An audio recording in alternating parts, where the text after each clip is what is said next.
అందరికీ శుభోదయం అండి. చక్కగా మనం 2025 ఫిబ్రవరి మాసంలో కూడా అడుగు పెట్టేస్తున్నాము. ఈ ఫిబ్రవరి మాసంలో మిథున రాశి వాళ్ళ ఫలితాలు చూద్దాం. మిథున రాశి అంటే మనకి మృగశిరలో మిగిలిన 3, 4 పాదాలు అంటే కాకితో అక్షరాలు మొదలైనవి. ఆరుద్రలో 1, 2, 3, 4 కు, క, జ్ఞ, చ అనే అక్షరాలు. పునర్వసులో 1, 2, 3 పాదాలు అంటే కే, కో, హ అనే అక్షరాలతో పేరు మొదలైన వాడు మిథున రాశి కిందకి వస్తారు. ఇకపోతే ఈ ఫిబ్రవరి మాసంలో మిథున రాశి వారికి లగ్నంలో కుజుడు, చతుర్థ స్థానంలో కేతువు, అష్టమ స్థానంలో రవి, బుధుడు, భాగ్యస్థానంలో శని, దశమ స్థానంలో రాహువు, శుక్రుడు, వ్యయస్థానంలో గురువు సంచరిస్తున్నారు. ప్రతిరోజు ఆదిత్య హృదయము, సూర్యాష్టకం చదవటం మంచిది. నవగ్రహ ప్రదక్షిణ చేసుకుని నవగ్రహ దీపారాధన చేయటం మంచిది. గోశాలలో గ్రాసం ఇవ్వటం కూడా మంచిది. ఆర్థిక వ్యవహారాలు మంచిగా మెరుగుపడతాయి. నెలలో ముఖ్యమైన నిర్ణయాలు తీసుకోముందు మెలకువగా ఆలోచించండి. కుటుంబ సభ్యులతో మెరుగైన సంబంధాలే కుదురుతాయి. ఆరోగ్యం పట్ల జాగ్రత్త తీసుకోవటం మంచిది. వృత్తి సంబంధమైన పనుల్లో కొత్త అవకాశాలు వస్తాయి. విద్యార్థులకైతే రైతులకు శ్రమలు ఎక్కువ, ఫలితం తక్కువగా అనిపిస్తుంది. చిన్న అంశాలపైనే జాగ్రత్త నిశితంగా పరిశీలించండి. వ్యాపారులకు, అత్యాశలకు, పోటీతత్వాలకి కొంచెం దూరంగా ఉండటం మంచిది. స్థలాల అమ్మకాలు కానీ కొనుగోలు వ్యవహారాలు మిశ్రమంగా ఫలితాన్ని ఇస్తాయి. మీ స్థలాలు కొనుగోలు చేయాలని చూస్తున్నట్లయితే ఇది మంచి సమయం. అలాగే మీరు స్థలాలు అమ్మాలని చూస్తున్నా కూడా మంచి లాభాలు వస్తాయి. కానీ 1కి 2 సార్లు బేరీజు వేసుకొని పెట్టుబడి పెట్టండి. కొన్ని నూతన కార్యక్రమాలు ప్రారంభిస్తారు. మీరు కొత్త వ్యాపారాన్ని ప్రారంభించవచ్చు. కొత్త ఉద్యోగాల్లో కూడా చేరవచ్చు. నూతన విద్యల పట్ల ఆసక్తి కనబరుస్తారు. కొత్త కోర్సులు నేర్చుకోవటానికి, కొత్త స్కిల్స్, నైపుణ్యాలు పెంపొందించుకోవడానికి కూడా మీరు ఆసక్తి చూపిస్తారు. ఈ మాసంలో మీరు పోటీ పరీక్షల్లో పాల్గొనడానికి కూడా, ప్రభుత్వ ఉద్యోగాల కోసం ప్రయత్నం చేస్తున్నట్లయితే మీ ప్రయత్నాలు సఫలీకృతమయ్యే అవకాశం ఉంది. మీరు క్రయ విక్రయాల్లో లాభాలు అందుకుంటారు. మీరు వ్యాపారం చేస్తున్నట్లయితే లాభసూచకంగానే ఉన్నది. నూతన భాగస్వాములు అంటే పార్ట్నర్షిప్, కొత్త వాళ్ళని అనేక రకాలుగా అనుమానాలతో ప్రవర్తిస్తారు. కాబట్టి మీరు కొత్త వ్యాపార భాగస్వామిని లేదా కొత్త స్నేహితుడిని కలుసుకున్నప్పుడు వారిని అనుమానాస్పదంగా చూడవలసిన పరిస్థితి వస్తుంది. వారి గురించి తెలుసుకోవడానికి ప్రయత్నించండి. వారిని పూర్తిగా నమ్మరు. ఈ అనుమానాలు మీకు కొత్త సమస్యలు కలిగించినప్పటికీ కూడా ఆచితీచి వ్యవహరించడంలో తప్పేం లేదు. మొత్తం మీద మీకు ఆర్థికంగా, ఇటు విద్యాపరంగా, అటు హెల్త్ ఆరోగ్యపరంగా కూడా అనుకూలంగా ఉంది. కొత్త వ్యక్తులతో వ్యవహరించేటప్పుడు మాత్రం కొంచెం సంయమనంతో బేరీజు వేసుకుని, బ్యాక్గ్రౌండ్ తెలుసుకుని ముందుకు వెళ్ళండి. పౌర్ణమి తర్వాత ప్రేమ వ్యవహారాల్లో మీకు అంతగా నచ్చకపోవచ్చు. ఇంట్లో శుభకార్యాలకు సంబంధించిన ప్రస్తావన ముడిపడి ఉంటుంది. గృహప్రవేశ ముహూర్తాలు, శంకుస్థాపన ముహూర్తాలు, ఇతర శుభకార్యాలకు సంబంధించిన ముహూర్తాలు ఖరారు చేసుకోగలుగుతారు. కార్యానుకూలత కోసం కోసే కొన్ని ప్రయత్నాలు విజయాన్ని ఇస్తాయి. ప్రేమ విషయాలు అంతగా అనుకూలంగా ఉండకపోవచ్చు. ప్రేమలో ఉన్నట్లయితే ప్రేమ వ్యవహారాలు కొన్ని సమస్యలు కూడా తీసుకురావచ్చు.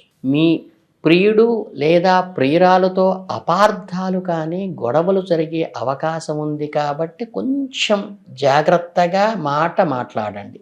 అలాగే ఆధ్యాత్మికంగా చూసుకుంటే యజ్ఞ యాగాదులలో కూడా శివార్చన చేసి ఆ భస్మాన్ని బొట్టుగా ధరించడం కూడా మీకు మనశ్శాంతినిస్తుంది.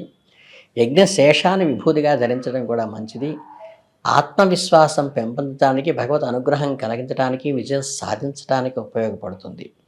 మీ కార్యానుకూలత కోసం ఈ కార్యక్రమంలో మీరు చేసే ప్రయత్నాలు ఫలితం దక్కుతుంది. మొత్తం మీద ప్రేమ విషయాల్లో జాగ్రత్తగా ఉండాలే కానీ శుభకార్యాలకి అడ్డేం లేదు. ఆధ్యాత్మికంగా మనశ్శాంతికి చక్కని అనుబంధం కలుగుతుంది. మీరు చేసే కార్యక్రమాల్లో విజయం కలుగుతుంది. కొత్త అవకాశాలు కూడా చేతికి అందుతాయి. మీరు ఎదురు చూస్తున్న ప్రమోషన్ కూడా ఈ నెలలో దక్కవచ్చు. అలాగే కొత్త ఉద్యోగ ఆఫర్లు కానీ, అలాగే మీ ప్రయత్నాలు ఏదైనా కొత్త పెట్టుబడికి కూడా అనుకూలంగా ఉంటుంది. విదేశీ ప్రయాణాలు లాభసాటిగా సాగుతాయి. మీరు విదేశాలకు వెళ్ళాలనే ప్లాన్ గనక చేస్తున్నట్లయితే మీకు చక్కగా అనుకూలమైన సమయం, ముందుకు వెళ్ళండి. మీ వ్యాపారంలో కొత్త ఒప్పందాలు కుదుర్చుకుంటారు, కొత్త పెట్టుబడులు పెడతారు. అలాగే మీ కుటుంబం దగ్గరికి వచ్చేసరికి వాటి పరిరక్షణ కోసం కొత్త బాధ్యతలు స్వీకరిస్తారు. కుటుంబ సభ్యులకు మీరు అండగా నిలుస్తారు. వారి అవసరాలు తీరుస్తున్నారనే నమ్మకం మీ మీద వాళ్ళకి కలుగుతుంది. పెంపుడు జంతువుల పట్ల ఆసక్తి కనబరుస్తారు. కొత్త పెంపుడు జంతువులు ఇంటికి తీసుకురావచ్చు, లేదా ఇప్పటికే ఉన్న పెంపుడు జంతువులతో ఎక్కువ సమయం గడిపేటువంటి అవకాశం మీకు కలుగుతుంది. ఆధ్యాత్మికంగా నిత్య దీపారాధన చేయటం వలన మీకు మనశ్శాంతినిస్తుంది. అలాగే మీరు చేసే పనిలో విజయం సాధించడానికి భగవత్ అనుగ్రహం కలుగుతుంది. నూతన భాగస్వామ్య వ్యాపారాలు కూడా లాభిస్తాయి. అలానే ఈ వారం మీకు అనుకూలంగా ఉంటుంది. స్నేహితులతో సహకారాలు పొందుతారు. మీ స్నేహితులు మీకు అన్ని విధాలా కూడా సానుకూలంగా ఉండండి. పార్ట్నర్షిప్స్ కానీ స్నేహితులు కానీ అనుకూలంగా నిలుస్తారు. మొత్తం మీద మీకు శుభప్రదంగా ఉంటుంది. ఈ మాసమంతా కూడా కొత్త అవకాశాలను, విదేశీ ప్రయాణాలను, వ్యాపార అభివృద్ధిని, కుటుంబ బాధ్యతలను, అలాగే పెంపుడు జంతువులను పెంచుకోవటంలోనూ, ఆధ్యాత్మిక ప్రశాంతతలోనూ, నూతన భాగస్వామ్య వ్యాపారాల్లోనూ, స్నేహితుల సహాయం, ఇలా ఈ అన్ని కార్యక్రమాల్లో కూడా మీకు అనుకూలమైన మాసంగా ఈ మాసం ఉంటుంది. అలాగే ఈ నెలాఖరికి వచ్చేసరికి వ్యాపారస్తులకి చాలా కాలంగా అనుకూలంగా ఉంటుంది. కొత్త కస్టమర్లు పెరుగుతారు, ఆదాయం పెరుగుతుంది. అలాగే కొత్త ప్రోడక్ట్స్ పర్చేస్ చేయటానికి కానీ, అలాగే మీరు ప్రయాణాలు చేసేటప్పుడు చిన్న చిన్న ఆటంకాలు కలిగినప్పటికీ కూడా బస్సులు, రైళ్ళు ఆలస్యం కావటం, మీ వాహనాల్లో చిన్న చిన్న సమస్యలు రావటం సూచన మాత్రంగా చెప్పవలసిందైతే ఉంటుంది. కనుక జర్నీస్లో, ప్రయాణంలో కొంచెం ప్లానింగ్తో వెళ్ళటం మంచిది. అనుకున్న సమయానికి అనుకున్న పనులన్నీ పూర్తి కాకపోవటం వల్ల కొంత చికాకు కలిగేటువంటి అవకాశం ఉంది. ఓర్పుగా ఉండండి. ప్రతికూల ఆలోచనలను తీసిపడేయండి. ఆధ్యాత్మికంగా ఇష్టదైవాన్ని ప్రార్థించి ఆత్మవిశ్వాసంతో ముందుకు వెళ్ళండి. అది మీకు విజయాన్ని పూర్తిగా వశమయ్యేలా చేస్తుంది. మీరు మీ సహచర బృందంతో సన్నిహితంగా పెరుగుతారు. వారితో సమస్యలు పరిష్కరించుకుంటారు. కలిసి కూడా పనిచేస్తారు. ఇకపోతే వినోదమైన కార్యక్రమాల్లో పాల్గొంటారు. మంచి స్నేహితులతో సినిమాలకి, షికార్లకి వెళ్ళటం, చక్కగా షాపింగ్ చేయటం, వాళ్ళతో కలిసి భోంచేయటం లాంటివంటి చిన్న చిన్న ఆనందాలు కూడా మీరు చాలా ఎంజాయ్ చేస్తూ ఈ నెలలో పొందుతారు. అలాగే ఓర్పుతో, సానుకూల దృక్పథంతో చాలా చిన్న విషయాలను కూడా నిశితంగా పరిశీలించి నిర్ణయం తీసుకోండి. మీరు ఈ నెలను దాదాపుగా విజయవంతమైనటువంటి మూడుతోనే పనిచేస్తారు కాబట్టి మీకు ఏ ఆటంకాలు లేవు.